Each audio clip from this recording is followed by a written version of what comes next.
కర్నూలు తరహా మరో ప్రైవేటు బస్సులో ఘోర ప్రమాదం త్రుటిలో తప్పింది.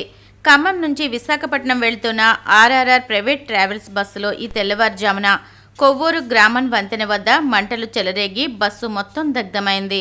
అయితే ప్రాణాపాయం లేకపోవడంతో ప్రయాణికులు, అధికారులు ఊపిరి పీల్చుకున్నారు. షార్ట్ సర్క్యూట్ కారణంగా బస్సులో ఒక్కసారిగా మంటలు చెలరేగాయి.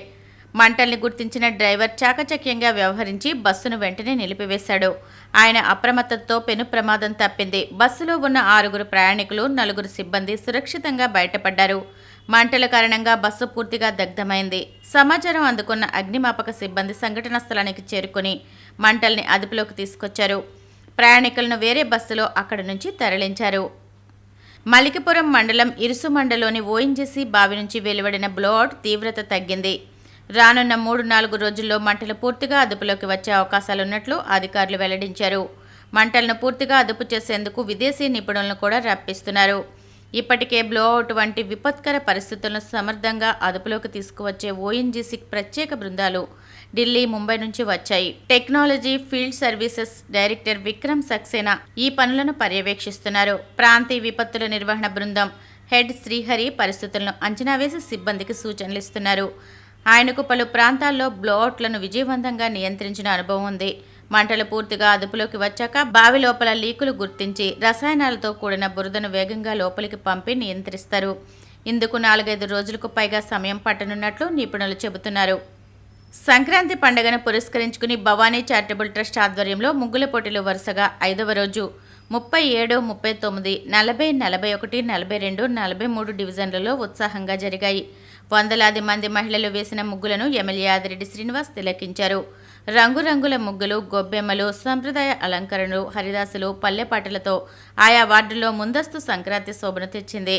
ఈ సందర్భంగా ఆయన మాట్లాడుతూ భవిష్యత్తులో 2027లో జరిగే పుష్కరాలకు నగరంలోని అన్ని ప్రాంతాలు కూడా పూర్తి స్థాయిలో అభివృద్ధి చేస్తామన్నారు. 37వ డివిజన్ గన్ని సత్యనారాయణమూర్తి మార్గం ప్రారంభంలో డివిజన్ ఇన్ఛార్జ్ ఉర్లంక లోకేష్ ఆధ్వర్యంలో నూతనంగా ఏర్పాటు చేసిన తెలుగుదేశం పార్టీ వ్యవస్థాపకులు స్వర్గీయ నందమూరి తారక రామారావు విగ్రహాన్ని ఎమ్మెల్యే ఆదిరెడ్డి శ్రీనివాస్ ఆవిష్కరించారు. ఆయా కార్యక్రమాల్లో తెలుగుదేశం పార్టీ నాయకులు, కార్యకర్తలు, అధిక సంఖ్యలో మహిళలు, స్థానిక పెద్దలు తదితరులు పాల్గొన్నారు. రాష్ట్ర ప్రభుత్వం ఇచ్చిన పిలుపు మేరకు బొమ్మూరులోని టిడ్కో గృహ సముదాయాల వద్ద సంక్రాంతి సంబరాలు సందడిగా ప్రారంభమయ్యాయి. మన ఇల్లు మన సంక్రాంతి పేరిట చేపట్టిన వేడుకలలో భాగంగా ముగ్గుల పోటీలు, మ్యూజికల్ చైర్స్, ఇతర ఆటల పోటీలు నిర్వహించారు. ఈ వేడుకలలో మహిళలు, చిన్నారులు ఉత్సాహంగా పాల్గొని రంగురంగుల ముగ్గులతో అలంకరించారు. ఈ కార్యక్రమంలో మెప్మా జిల్లా project director Kanakaraju, AP TIDCO EE P Gangaraju, DE Prakash, Ravikumar, CMM Ramalakshmi, ఏఈలు, ఇతర మెప్మా సిబ్బంది, టిడ్కో లబ్ధిదారులు పాల్గొన్నారు. హైదరాబాద్ కేపీహెచ్పి పోలీస్ స్టేషన్ పరిధిలోని ఆలయంలో సుమారు 50 లక్షలు విలువ చేసే ఆభరణాలను దొంగలు ఎత్తుకెళ్లారు.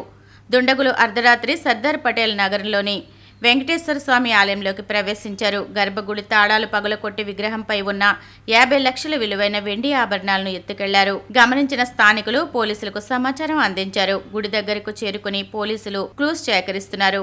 కేసు నమోదు చేసుకుని దర్యాప్తు చేపట్టారు. బంగాళాఖాతం హిందూ మహాసముద్రాన్ని ఆనుకుని శ్రీలంక సమీపంలో అల్పపీడనం ఏర్పడింది.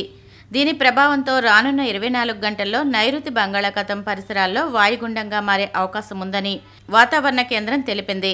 దీని ప్రభావంతో రేపు, ఎల్లుండి కేరళకు భారీ వర్ష సూచనలు ఉన్నట్లు వెల్లడించింది. అనంతరం ఇది తీవ్ర వాయుగుండంగా బలపడుతుందని, దీని ప్రభావం ఏపీ రాష్ట్రంపై ఉండబోదని వాతావరణ నిపుణులు తెలిపారు. అయితే తమిళనాడులో విస్తారంగా వర్షాలు కురుస్తాయని అంచనా వేస్తున్నారు. రాబోయే 3 రోజులు రాష్ట్రంలో పొడి వాతావరణం నెలకొంటుందని, కొన్ని ప్రాంతాల్లో దట్టంగా పొగమంచు కురిసే అవకాశం ఉందని అమరావతి వాతావరణ కేంద్రం తెలిపింది. శనివారం దక్షిణ కోస్తా, రాయలసీమల్లోని కొన్ని ప్రాంతాల్లో తేలికపాటి నుంచి ఓ మోస్తరు వర్షాలు కురిసే అవకాశం ఉందని పేర్కొంది. మిగతా ప్రాంతాల్లో ఆకాశం మేఘవృతమై ఉంటుందని అంచనా వేసింది. దీని ప్రభావంతో రాష్ట్రంలో చలి తీవ్రత తగ్గే అవకాశం ఉందని నిపుణులు చెబుతున్నారు.